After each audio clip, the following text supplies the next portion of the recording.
ओम शांति। आज प्यारे मीठे बाबा की मुरली मंथन की डेट है 5 जनवरी 2024। तो आज मीठे मीठे बाबा अपने बच्चों से कह रहे हैं, मीठे बच्चे, पिता समान रूहानी टीचर बनो। जो बाबा से पढ़े हैं वह दूसरे को भी पढ़ाओ। धारणा है तो किसी को भी समझा कर दिखाओ। सुना, बाबा ने चैलेंज दे दिया है कि मैं तुम्हारा रूहानी टीचर हूँ, जो मुझसे पढ़ रहे हो दूसरे को पढ़ाओ। धारणा करो और कराओ। उनको ये बात समझा कर दिखाओ कि उनके भोले बाबा आ चुके हैं। हाँ, श्री परमात्मा पधार चुके हैं और अपने बच्चों से मिल रहे हैं और उन्हें स्वर्ग का वर्षा देने के लिए विधि बता रहे हैं। और विधि है ये मुरली, ये ज्ञान मुरली। इसे सुनकर हमारे जीवन में वो बहार आती है जिससे कि हम, प्रॉब्लम्स हैं लोगों को दिखेगा लेकिन हम उससे उपराम रहेंगे। कल का भी स्लोगन याद है, निगेटिव के कारण को हटाकर, भूलकर समाधान के पॉजिटिविटी में स्वयं को टिक कर लो, टिका दो। यही है, भगवान से पढ़कर हम उनके जैसा बनते हैं। और फिक्र करने बाबा मना करते हैं। बाबा कहते हैं, जब फिक्र करने भगवान मना करते हैं ना, तो बच्चे क्या कहते हैं पता है? बच्चे कहते हैं, कर दिया है बेफिक्र तूने, अब फिक्र किसकी करूं। ओ बाबा, कर दिया है बेफिक्र तूने, अब फिक्र किसकी करूं। फिक्र तो बस यही है कि तेरा शुक्रिया कैसे करूं, तेरा शुक्रिया कैसे करूं। है ना, बड़ी बात। प्रश्न, किस बात में बाबा को अटल निश्चय है? बच्चों को भी इसमें अटल बनना है। कौन सी बात में बाबा को अटल निश्चय है और बच्चों को इसमें किस में अटल बनना है? तो उत्तर, बाबा को ड्रामा पर अटल निश्चय है। बाबा कहेंगे जो पास्ट हुआ ड्रामा, कल पहले जो किया था वही करेंगे। ड्रामा तुम्हें ऊपर नीचे नहीं करने देगा, परंतु अभी तक बच्चों की अवस्था ऐसी बनी नहीं है, इसलिए मुख से निकलता है, ऐसे होता तो ऐसा करते, पता होता तो यह नहीं करते। बाबा कहते, बीती को चितवो नहीं, आगे के लिए पुरुषार्थ करो, ऐसी कोई भूल फिर से ना हो। तो ड्रामा पर अटल निश्चय, ड्रामा में जो भी हो रहा है वो कल्याणकारी है। ओम शांति। रूहानी पिता रूहानी बच्चों को बैठ समझाते हैं। बाबा खुद कहते हैं, मैं जब आता हूँ तो किसको पता नहीं पड़ता, क्योंकि मैं हूँ गुप्त।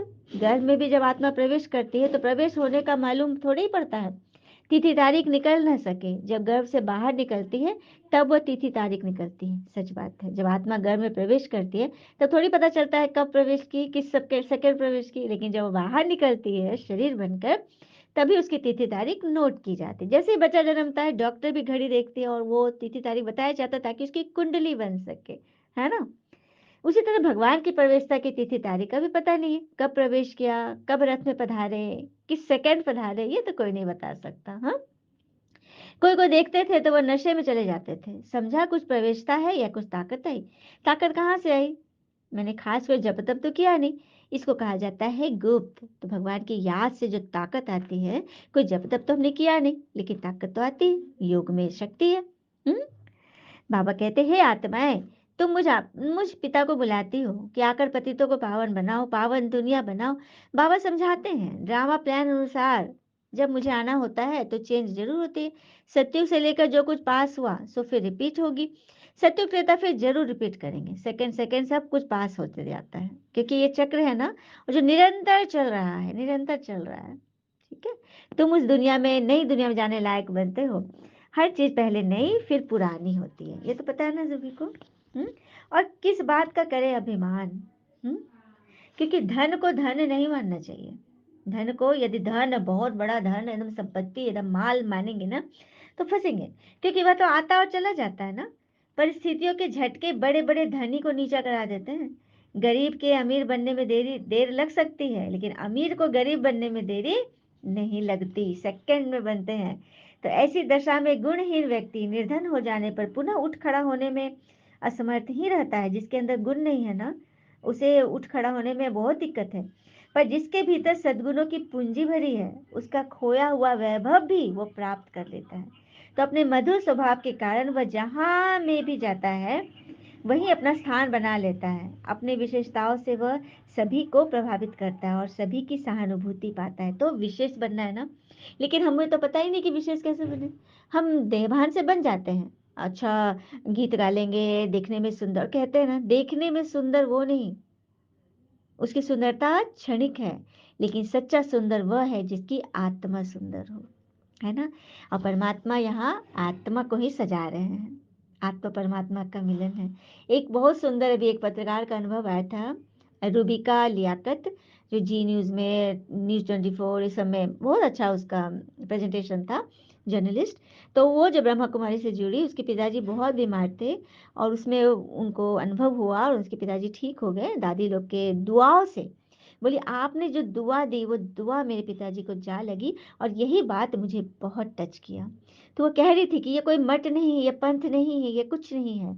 यहाँ किसी शरीर की बात नहीं है, किसी गुरु की बात नहीं है, यहाँ तो आत्मा की बात है। और आत्मा तो सभी धर्म की आत्माओं में है ना, सभी मनुष्य के अंदर आत्मा है, चाहे वो किसी भी धर्म का हो। यहाँ पढ़ाई होती है आत्मा की और डायरेक्ट परमात्मा बैठ पढ़ाते हैं।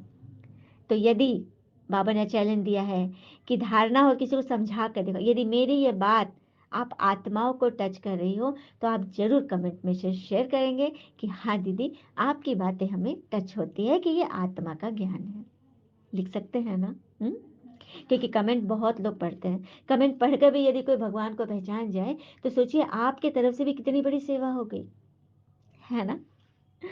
तो बाबा आगे बोल रहे हैं, अब तुम बच्चों को यह ख्याल में आता है कि और कोई तो इन बातों को समझ न सके, गीता रामायण आदि सुनाते रहते, उसमें बिजी रहते हैं, कथा आदि चलती रहती है ना, मगर तुम तो अपने धंधे में बिजी हो। किस धंधे में? आत्मा के कल्याण में। अब बाबा ने तुम्हें कितना समझदार बनाया है। बाबा कहते बच्चे, अभी पुरानी दुनिया खत्म होने वाली है, अब नई दुनिया में चलना है। ऐसे भी नहीं सब चलेंगे, सब मुक्ति धाम में बैठ जाए, यह भी कायदा नहीं है। प्रलय हो जाए, तुम जानते हो ये पुरानी दुनिया और नई दुनिया का बहुत ही कल्याणकारी संगम युग है। ये संगम युग जब भगवान आते हैं, इसी में तो हम एकदम पुराने से नए में चले जाते हैं, है ना? फिर बाबा कहते हैं जो विघ्न आते हैं ना, हाँ, गायन है ना, यज्ञ में काफी विघ्न पड़ते थे, तो कल्प के बाद भी पड़ते रहेंगे। ये सब तो ड्रामा में नूंद है। हाँ, लेकिन विघ्न किस बात की पड़ती है? विकारों की। तुम्हारे अंदर जो विकार है ना, वही तो है वो सर्प जो डसते हैं। और ये मुरली क्या है? बीन। पता है, सपेरा है शिव बाबा। शिव बाबा है सपेरा और ये ज्ञान है उनकी बीन। और ये ज्ञान जब बजता है ना, मुरली बजती है ना, बीन, तब अंदर के सांप भागते हैं। कौन से सांप? स्थूल सांप नहीं, अंदर के विकार, काम, क्रोध, लोभ, मोह, अहंकार, ये सब क्या है? सांप ही तो है। एकदम जहरीला से जहरीला सांप, जो हमारे मन को डसता है, जो हर पल हमें दुखी करता है, हर पल हमारे रिश्तों से हमें अलग कर देता है, हमें हमारे समाज से अलग कर देता है, हमें अपने जीवन, कई लोग तो जीवन का भी त्याग करते हैं इस विकार के कारण। क्रोध के कारण कितने लोगों ने अपनी जान दी है, कितनी मनुष्य ने। तो इस सांपों को, इस बीन से ही हम छुड़ा सकते हैं। और ये है हमारे शिव बाबा का बीन, है ना? सुंदर बात। तो वही बात है, विघन तो हमारे अपने ही विकारों के पड़ते, कोई दूसरा हमें तंग नहीं करता है, हमारे अपने विचार ही हमें तंग करते हैं। हाँ, और कहते हैं ना कि किसी विपत्ति के समय आपको ये 7 गुण ही बचाएंगे: आपका ज्ञान, आपकी विनम्रता, आपकी बुद्धि, आपका साहस, आपके अच्छे कर्म, सच बोलने की ताकत और भगवान पर विश्वास। सुना, यही हमारी ताकत है जो हमें हर विपत्ति से बचाएंगी।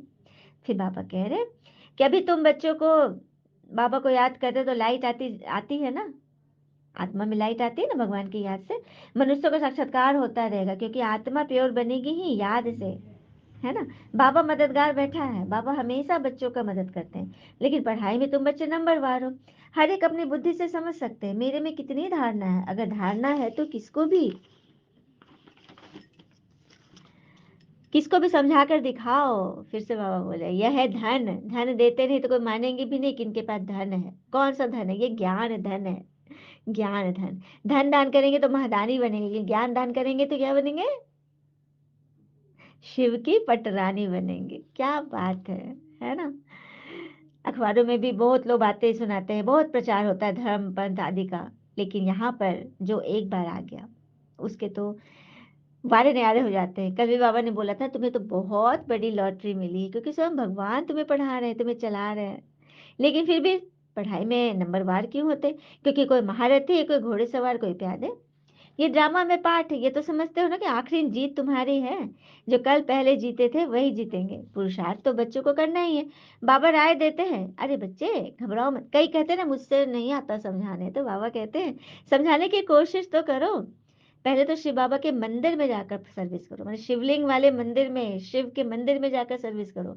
हाँ, पूछो यह कौन है, इस पर जल क्यों चढ़ाते हो? तुम अच्छी तरह जानते हो। कहते हैं गई टांडे पर और मालिक होकर बैठ गई। यह दृष्टांत भी तुम्हारा ही है। टांडे पर कहाँ गई, मतलब आग लेने गई और वहीं मालिक होके बैठ गई। मतलब सर्विस के लिए गई और वहीं पर एकदम सबका, सबको जगा दी, सबको समझा दी और सबके मालिक बनकर बैठ गई, गुरु बनकर बैठ गई। हम्म। तुम जाते हो ना सबको जगाने के लिए, तुमको निमंत्रण देना है, तो ऐसा निमंत्रण आए तो खुशी होनी चाहिए। काशी आदि में बड़े बड़े टाइटल देते हैं, भक्ति में कितने ढेर मंदिर है, यह भी एक धंधा है। कोई अच्छी स्त्री देखी तो उनको गीता कंठ कराए आगे कर देते हैं। सुना आज के मठ पंथ में क्या होता है, संस्था में कोई अच्छी स्त्री गुरु दिखने में सुंदर और भोली हुई तो उनको कंठ पूरा रटा करके आगे कर देते हैं, जिससे कमाई होती है। कई लोग तो देखने के लिए भी पहुंच जाते हैं, है ना, क्योंकि क्योंकि दुनिया तो कहाँ से कहाँ जा रही है ना, एकदम नीचे की ओर गिर रही है। इसलिए बाबा कहते हैं मन मनाभव का अर्थ यह नहीं है कि गंगा में जाकर स्नान करो। गंगा में जाकर तो मन तो लुभाएगा नहीं ना, वो क्षणिक आराम मिला, लेकिन फिर तो वहीं के वहीं। अब माँ में कम का अर्थ है मुझे एक को याद करो। मैं प्रतिज्ञा करता हूँ मैं तुमको सब पापों से मुक्त करूंगा। जब ये रावण आया तब से पाप शुरू हुए ना, तो उस पद पाने का पुरुषार्थ करो। तुम जितना पढ़ते औरों को समझाते हो, बाबा कहते बच्चे साथ पढ़ने जप तप करने से कोई मुझे प्राप्त नहीं कर सकता। बाकी फायदा क्या है, सीढ़ी तो उतरते ही आते हो। सब कुछ पढ़ा द्वापर से करते हैं, लेकिन क्या फायदा, नीचे तो उतर ही रहे हो। हाँ, तुम्हारा कोई दुश्मन नहीं है, फिर भी तुमको समझाना है। कोई तुम्हारे साथ दुश्मनी कर रहा है, लेकिन फिर भी तुम्हारा दुश्मन नहीं है, क्योंकि वो तुमको सिखा रहा है। तो तुमको समझाना है जरूर कि पाप और पुण्य कैसे जमा होता है। रावण रात के बाद ही तुमने पाप करना शुरू किया।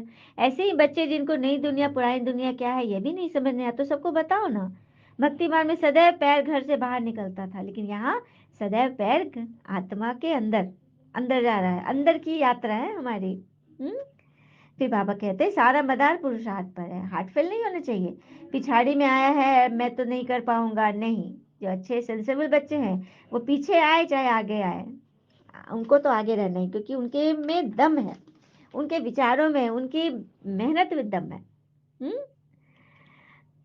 फिर बाबा बोल रहे हैं है बहुत सहज, परंतु धारणा पूरी नहीं होती तो सब बातें यादें रहते हैं, तो ज्ञान और योग ही भूल जाते हैं। जब दुनिया की और बातें, दुनियावी बातें याद रहेगी तो ज्ञान और योग कहाँ याद रहेगा। हाँ, तुम ऊंचे तुझे भगवान की संतान हो, दिन प्रतिदिन तुम सॉल्वेंट बनते जा रहे हो। ड्रामा पर बाबा का अटल निश्चय है, जो पास्ट हुआ हुआ ड्रामा, यहाँ तो कोई बेकायदे चीज चल नहीं सकती, झूठ भी न चल सके। नारद का मिसाल, चार्ट से फायदा बहुत है। बाबा इधर चार्ट पर बराबर बोल रहे हैं। बाबा फरमान करते हैं बच्चों को फरमान पर चलना चाहिए, तो बच्चे सभी चार्ट डालेंगे ना, आप सभी कमेंट में शेयर करेंगे हाँ दीदी हम चार्ट डाल रहे हैं, ठीक है। अच्छा, मीठे मीठे बच्चों प्रति भगवान की नमस्ते, हम बच्चों के भी प्यारे बाबा को नमस्ते। धारणा के लिए मुख्य सार, पहले पॉइंट, ज्ञान धारण कर दूसरों को समझाना है। ज्ञान धन दान करके महादानी बनना है। किसी से भी शास्त्रार्थ न कर बाबा का परिचय देना, मतलब कि बहस नहीं करना है। दूसरी पर तुम्हें बीती बातों का चिंतन नहीं करना है, ऐसा पुरुषार्थ करना है जो फिर कभी भूल ना हो। अपना सच्चा सच्चा चार्ट रखना है। वरदान, योग द्वारा ऊंची स्थिति का अनुभव करने वाले डबल लाइट फरिश्ता भव। योग द्वारा ऊंची स्थिति का अनुभव करने वाले डबल लाइट फरिश्ता भव। आप राजयोगी बच्चे योग में ऊंची स्थिति का अनुभव करते हो। हठ योगी फिर शरीर को ऊंचा उठाते हैं। आप कहाँ भी रहते हैं ऊंची स्थिति में रहते हो, इसीलिए कहते हैं योगी ऊंचा रहते हैं। आपके मन की स्थिति का स्थान ऊंचा है, क्योंकि डबल लाइट बन गए। वैसे भी कहा जाता है ना कि फरिश्तों के पांव धरनी पर नहीं होते। फरिश्ता अर्थात जिसका बुद्धि रूपी पांव धरती पर न हो, देह भान में न हो, पुरानी दुनिया से कोई लगा न हो। तो देह भान, देह अभिमान और देह अहंकार, इन तीनों चीज पर हमें मनन करना है और भगवान को होमवर्क करके दिखाना है ना। स्लोगन, अभी दुआओं के खाते को संपन्न बना लो तो आपके चित्रों द्वारा सबको अनेक जन्म दुआएं मिलती रहेगी। अभी दुआओं के खाते को संपन्न बना लो तो आपके चित्रों द्वारा सबको अनेक जन्म दुआएं मिलती रहेगी। अव्यक्त साइलेंस द्वारा डबल लाइट फरिश्ता स्थिति का अनुभव करें। तो हम सभी फरिश्ते अपनी स्थिति का अनुभव करते हुए कभी कभी आवाज में आते, डिस्कस करते, कैसे भी वातावरण में रहते, सेकंड में सर्व संकल्पों को स्टॉप कर आवाज से पढ़े, न्यारे फरिश्ता स्थिति में टिक जाओ। चलिए 1 सेकंड टिकते हैं, 1 मिनट। आराम से बैठे, मन बुद्धि से अपने दोनों भावों के बीच में एकाग्र करें। फील करें एक चमकता हुआ दिव्य सितारा चमक रहा है, वो मेरी आत्मा है। मैं चाहे किसी भी धर्म की हूँ, किसी पंथ की हूँ, लेकिन आत्मा तो सबके अंदर है ना। हाँ, जानवरों के अंदर भी है, लेकिन वो तो नहीं कर सकते ना। मनुष्य को कितनी बड़ी बाबा ने शक्ति दी है ना, कि मैं आत्मा चमक रही हूँ। अब मुझसे श्वेत प्रकाश निकलकर मैं जहाँ बैठी हूँ, अपनी दृष्टि से उन्हें देखे जिन्हें आप साकाश देना चाहते हैं, जिनकी बुद्धि को परिवर्तन करना चाहते हैं, जिनके जीवन में सदा कल्याण ही कल्याण भरना चाहते हैं, उसको इमर्ज करें। या फिर जिनसे आपको कोई प्रॉब्लम है, उसको भी देखें, मीठी मीठी नज़रों से देखें, और बाबा की किरणें स्वयं में भरकर फरिश्ता रूप से उस आत्मा को लाइट, अपनी वृत्ति की लाइट, अपनी सुभावना की लाइट उस आत्मा पर डालें। देखिए उसके अंदर का भी जो मैल है वो भी बहकर निकल रहा है, और जिसे आप भरना चाह रहे हैं उसको देखिए कि हीरो की बारिश हो रही है उस पर, और वो एकदम मालामाल हो रहा है, उसके सारे प्रॉब्लम्स दूर हो रहे हैं। तो आवाज से परे न्यारे फरिश्ता स्थिति में टिककर हम अपने साइलेंस की शक्ति से अनेक आत्माओं का कल्याण कर सकते हैं।